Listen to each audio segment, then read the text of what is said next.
Hey YouTube, welcome back to Heiko's Garage. Today is keyboard time.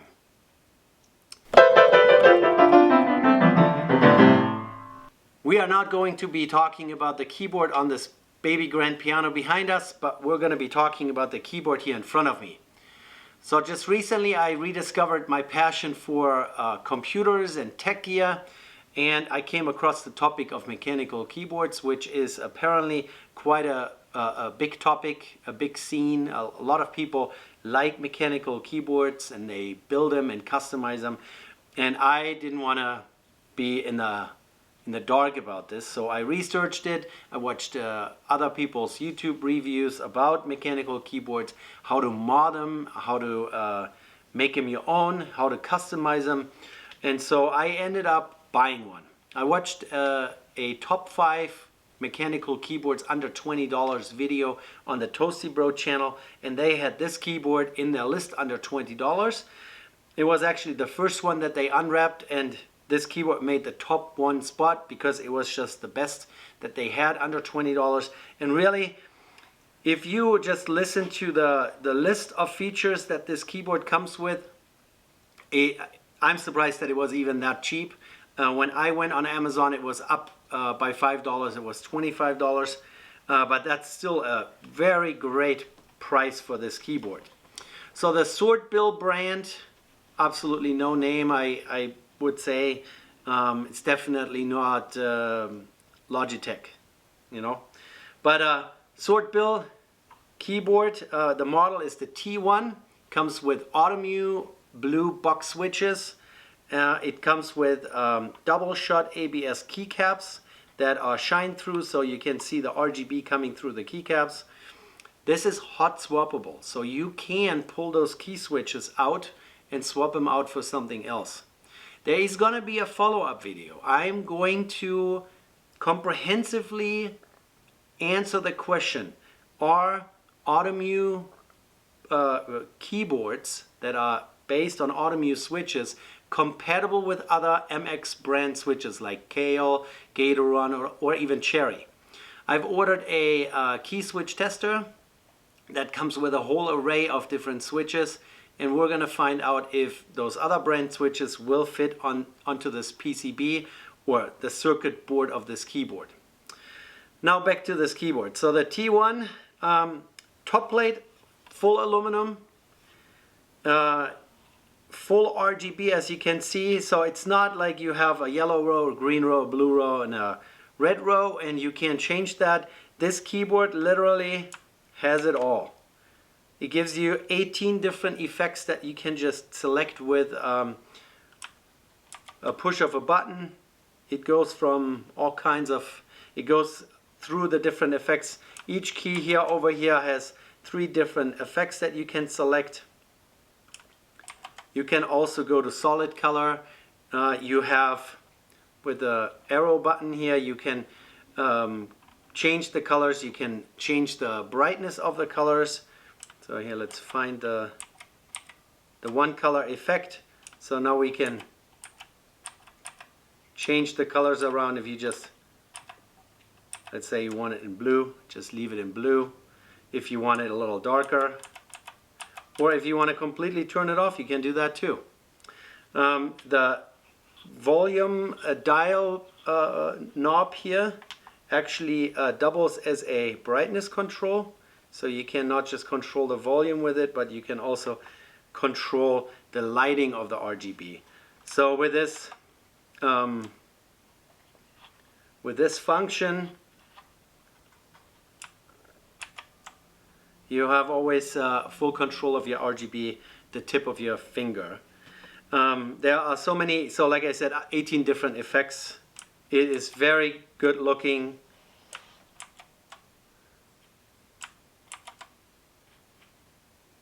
This is the rainfall, I guess, is that? Yeah. It's very nice and bright too. It has some extra RGB here on the side, on both sides actually. It also has shine through RGB through the housing here at the bottom. I guess it's supposed to look like a cooler grill or a radiator grill on a car, and the RGB comes through. So the top plate is aluminum, nicely shaped, so it's not just a flat top plate, it actually has a little bit of some design to it. Here's a backlit sword bill emblem.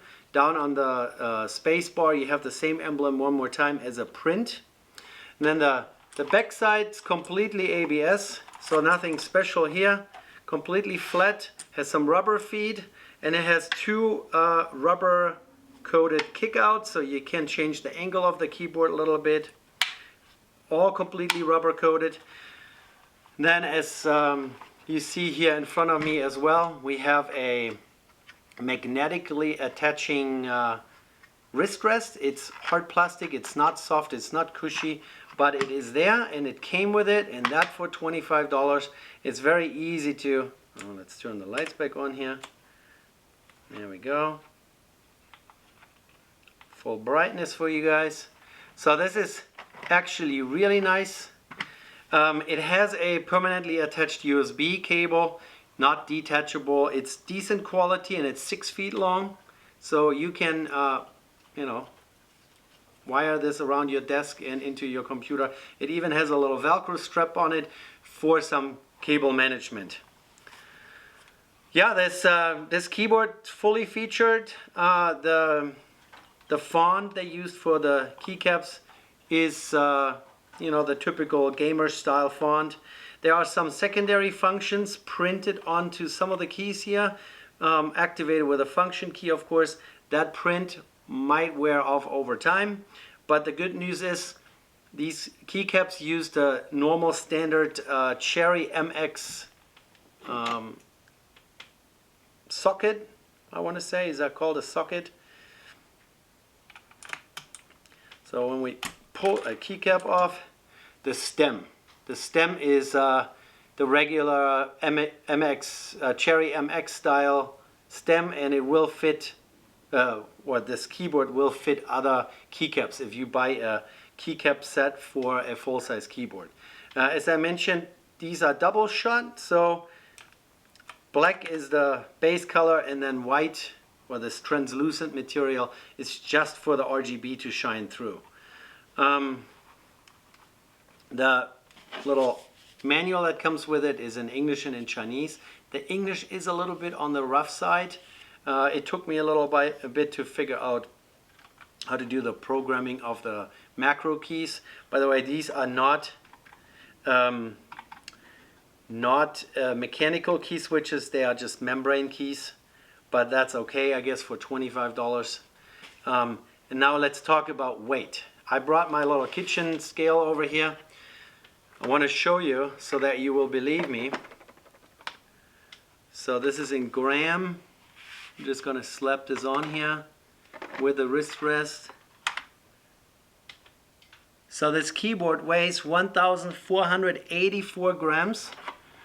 And now we're going to switch this to pounds and ounces. There you go. 3 pounds, 4.5 ounces. So this is a stout keyboard. And I know a lot of you guys like heavy keyboards because they don't move around. You can go wild when you're gaming and it will not slide around. And then combine that with the rubber feet that this keyboard has, it is really solid. And then we're talking about flex. There isn't any. This keyboard is heavy and stout and rigid as well. Has a full featured RGB lighting. It has swappable keycap. It has, of course, swappable keycaps, but also swappable switches. I'm just going to unplug this keyboard real quick. We're going to pull a keycap off and we're going to pull a switch out. So here it is in all its, I'm here on my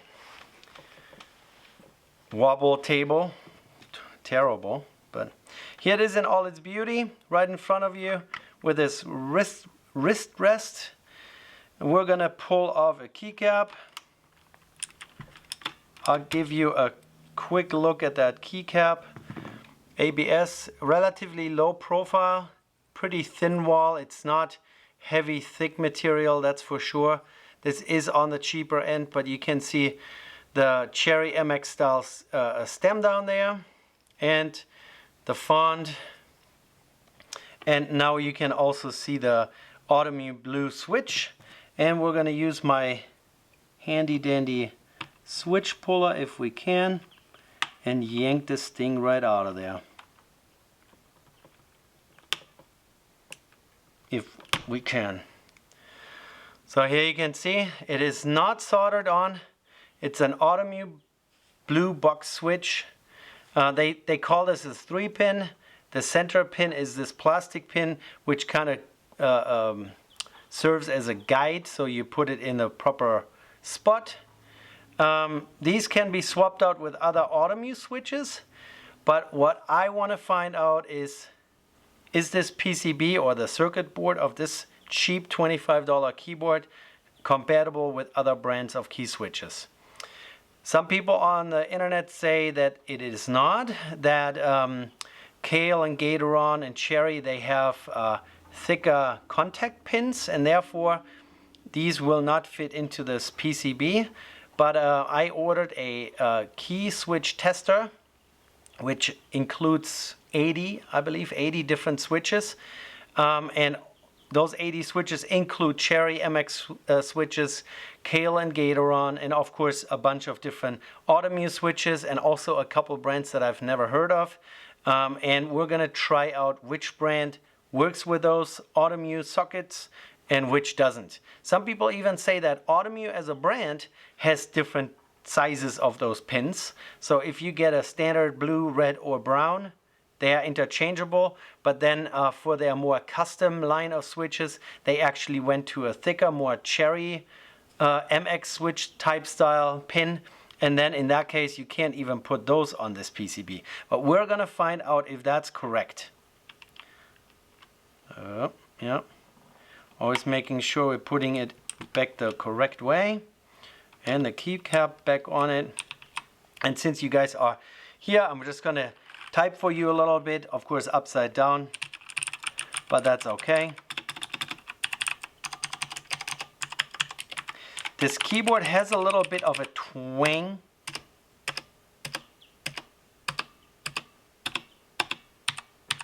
Twang to it, but that only really appears when you hit the keys rather than type. If you type on this like a normal person, it doesn't do that. It's really the twang when you hit the keyboard. But yeah, so keycap can be swapped, of course. You just need to find a keycap set that you like and that follows the same layout. And if it's compatible with Cherry MX switches, it will be compatible with this one here. So you can customize the keycaps, and then in the future we're gonna find out what type of switches you can switch the blue ones out with. Of course, if I just order a set of Outemu brown or reds, they will for sure fit this. Yeah, so that's the overview of the Sword Build T1. Let me give you a quick close-up. Here's the model. And it has a rating 5 volt, 350 milliampere, and a serial number. And the kick-out feed one more time. Only one size. It's not like a double kick-out. But overall, a really well-made keyboard, and like I said, really heavy for what it is. This nicely shaped aluminum top plate here. A couple accent screws. Or one here, one is right down underneath this one keycap. I haven't found any other, no, there's one right in there. I guess if you really pay attention, you can see some screws. There's one, and there are two over here. That probably holds it together. If I would ever decide to open this up and maybe customize this keyboard even more, put some foam in there to take up some of the empty space, but feeling the weight, I don't think there is much empty weight in there. Maybe they put some lead in there or some, I don't know, some heavy metals that they needed to get rid of. But this thing is very stout. Feels good. It feels solid. It feels quality. The keys themselves, I mean, of course, I am not an expert. I'm new to the mechanical keyboard hobby. They are very smooth. They don't have any grittiness. The keys are very solid. They don't have much wobble.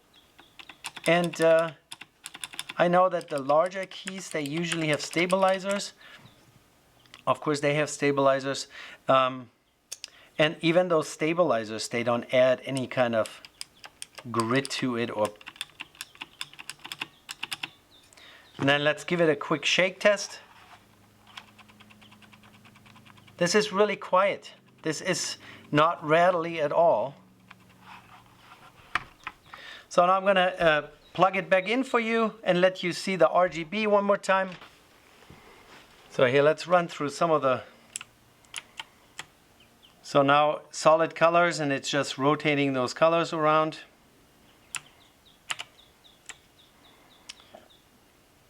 Here's a pulsating RGB.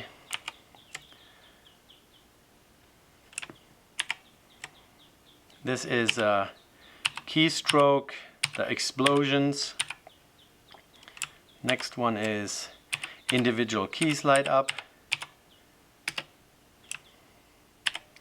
And then the next one is the rows light up, and the company even went so far and gave each a name. They have names like the Trial of Light, Breathing, Normally On, and then Ripple Graph, Pass Without Trace, Coastal, and so on. I mean, it's pretty interesting. There you go.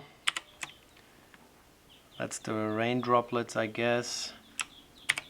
And this one here, you kind of have a wave of colors going through. Same but different. Now it's going the other direction. Here it's changing colors, but it's more a random pattern. Here's another that looks like it's the function plus the end key. So it's FI. Oh, FI. It's not FI. It's Flowers Blooming, Snow, Winter Jasmine, and Swift Action. And now the page down is the last key, and that will be Both Ways, Surmount, Fast and the Furious. Okay, let's see what that is. So this is Both Ways. This is Surmount. I think this is just one solid color, and then you can use the arrow keys and go through the colors and change it to whatever you like and leave it. And then you can also use the up and down key or the volume dial here to increase and decrease the brightness. And then the last is the Fast and the Furious. All right, looks good, huh? I like it. So it looks very good. The instructions about the macro keys, if any one of you out there, or also the individual key color adjustments, which you can do, if anyone can figure this out, please share it with me. So the instructions are definitely a little lacking. It's not quite as clear as I wish it would be. For me, it's no big deal. I don't need those functions really, but I would like to know how to program those macro keys and how to individually assign colors to each key, which is a little confusing. The good thing is that my wife actually writes, reads, and speaks Chinese, so I'm going to ask her if she can translate the Chinese version for me and figure out how to do this here. And once I have figured this out, I will make a little follow-up video for you guys. Yeah, so the next time we take a look at this keyboard, it's going to be in conjunction with this switch tester that I have ordered, and then we're going to go through that process and find out if this is any good at all. Alright guys, so that was it. The Sword Bill, my new mechanical keyboard, which you will see a little bit more about later in this next video. I hope you enjoyed this little, not an unboxing, I don't do unboxing really well, but a quick little overview of this keyboard. I will put an affiliate link for Amazon for this product down in the description.